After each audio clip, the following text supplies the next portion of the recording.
ചുട്ടുപൊള്ളുന്ന മണലാരണ്യത്തിൽ ഒരു തുള്ളി വെള്ളം പോലും കുടിക്കാതെ കിലോമീറ്ററുകളോളം സഞ്ചരിക്കാൻ ഒട്ടകത്തിന് എങ്ങനെ കഴിയുന്നു?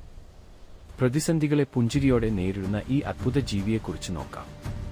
നാച്ചുർ സീക്രട്ടിലേക്ക് സ്വാഗതം. ഒട്ടകത്തിന്റെ മുതുകിലെ കൂണ് വെള്ളം ശേഖരിക്കാനാണെന്ന് പലരും വിചാരിക്കാറുണ്ട്. എന്നാൽ അത് കൊഴുപ്പ് സൂക്ഷിക്കാനാണ്.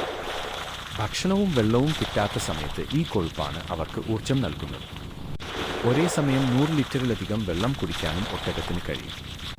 മണൽക്കാറ്റിൽ നിന്ന് രക്ഷപ്പെടാൻ കൺപോളകളും മൂക്കും അടച്ചുപിടിക്കാനുള്ള പ്രത്യേക കഴിവും ഇവർക്കുണ്ട്. ഒട്ടകം നമ്മളെ പഠിപ്പിക്കുന്നത് ക്ഷമയും സഹനശക്തിയും ആണ്. ജീവിതത്തിൽ കഠിനമായ സാഹചര്യങ്ങൾ വരുമ്പോൾ തളർന്നു പോകാതെ ഉള്ള വിഭവങ്ങൾ കൃത്യമായി ഉപയോഗിച്ച് മുന്നേറാൻ നമുക്ക് സാധിക്കണം. ലക്ഷ്യത്തിലേക്കുള്ള വഴി എത്ര പ്രയാസമേറിയതാണെങ്കിലും സഹനശക്തിയുണ്ടെങ്കിൽ അത് കീഴടക്കാം. പ്രതിസന്ധികളിൽ തളരാതെ മുന്നേറാൻ ഒട്ടകത്തിന്റെ ജീവിതം നിങ്ങൾക്ക് പ്രചോദനമാകട്ടെ. വീഡിയോ ഇഷ്ടപ്പെട്ടെങ്കിൽ ലൈക്ക് ചെയ്യുക, സബ്സ്ക്രൈബ് ചെയ്യുക. നന്ദി.